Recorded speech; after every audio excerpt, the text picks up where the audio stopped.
Assalamualaikum warahmatullahi wabarakatuh. Waalaikumsalam warahmatullahi wabarakatuh. Selamat pagi semuanya. Di sini saya akan mempresentasikan tentang teori belajar humanistik Abraham Maslow oleh yang saya hormati Bapak Dr. Dwianto MS dan teman-teman yang saya sayangi semuanya.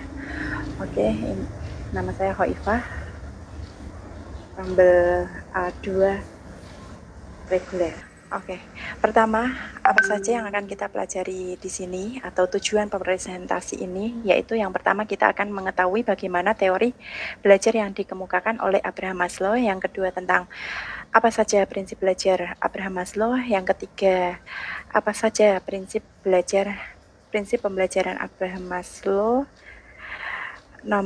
yang keempat adalah bagaimana implikasi teori Abraham Maslow dalam pembelajaran, khususnya pembelajaran matematika.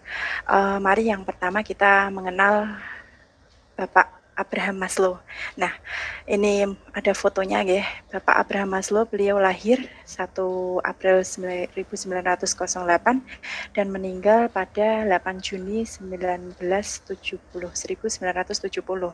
pada usia 60 dengan umur kita. Nah, beliau merupakan seorang ahli teori kepribadian, teorikus yang banyak memberi inspirasi. Karyanya berupa buku dengan judul Motivation and Personality.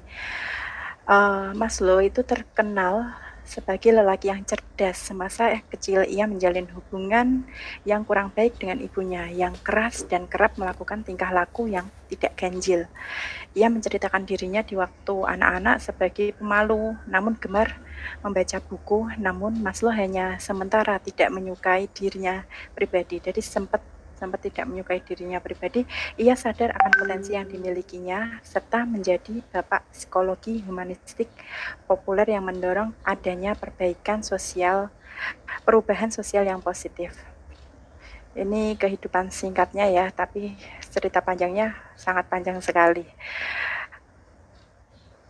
Selanjutnya, belajar menurut Abraham Maslow merupakan potensi peserta didik dalam proses tumbuh kembang, kebebasan menemukan jalan hidupnya.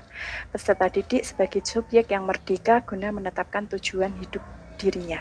Peserta didik dituntun agar memiliki sifat tanggung jawab terhadap kehidupannya dan orang di sekitarnya. Prinsip belajar Abraham Maslow, pembelajaran yang pokok yaitu upaya membangun komunikasi dan hubungan individu dengan individu maupun individu dengan kelompok. Edukasi bukan semata-mata memindahkan hasanah pengetahuan, menempa kecakapan berbahasa para peserta didik, tapi sebagai wujud pertolongan supaya peserta didik mampu mengaktualisasikan dirinya relevan dengan tujuan pendidikan.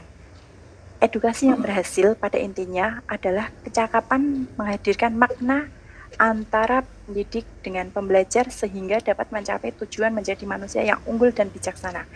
Maksudnya ialah menuntun peserta didik bahwa mereka butuh pendidikan karakter.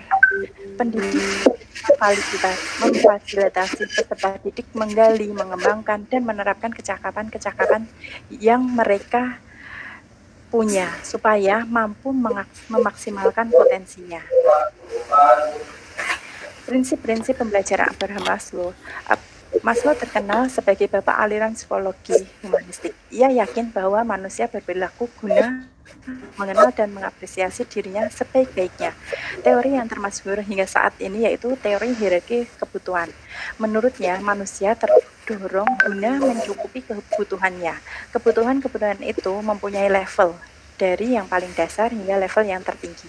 Dalam teori psikologinya, yaitu semakin besar kebutuhan, maka pencapaian yang dipunyai individu semakin sungguh-sungguh menggeluti sesuatu. Nah, ini teori hierarki kebutuhan, implikasi teori Abraham Maslow dalam pembelajaran. Nah, yang pertama itu dasar sendiri, yang paling bawah itu merupakan kebutuhan fisiologi. Yang kedua di atasnya merupakan rasa aman. Yang ketiga kebutuhan untuk diterima. Yang keempat kebutuhan untuk dihargai. Dan yang kelima kebutuhan aktualisasi. Jadi itu seperti piramida. Dan dia harus dari bawah menuju ke atas. Selanjutnya akan kami jelaskan tentang 5. Yang pertama, kebutuhan paling atas sendiri yaitu kebutuhan untuk aktualisasi diri. Contohnya yaitu kebutuhan dan keinginan untuk bertindak sesuka hati sesuai dengan bakat dan minatnya.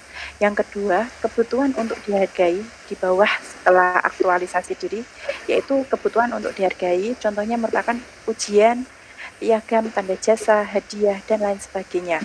Yang ketiga, kebutuhan untuk dicintai dan disayangi, contohnya adalah memiliki teman, memiliki keluarga, membutuhkan kebutuhan cinta dari lawan jenis, dan lain sebagainya. Yang keempat, kebutuhan yang akan rasa aman dan tentram, contohnya yaitu bebas dari penjajahan, bebas dari ancaman, bebas dari rasa sakit, bebas dari teror, dan lain sebagainya.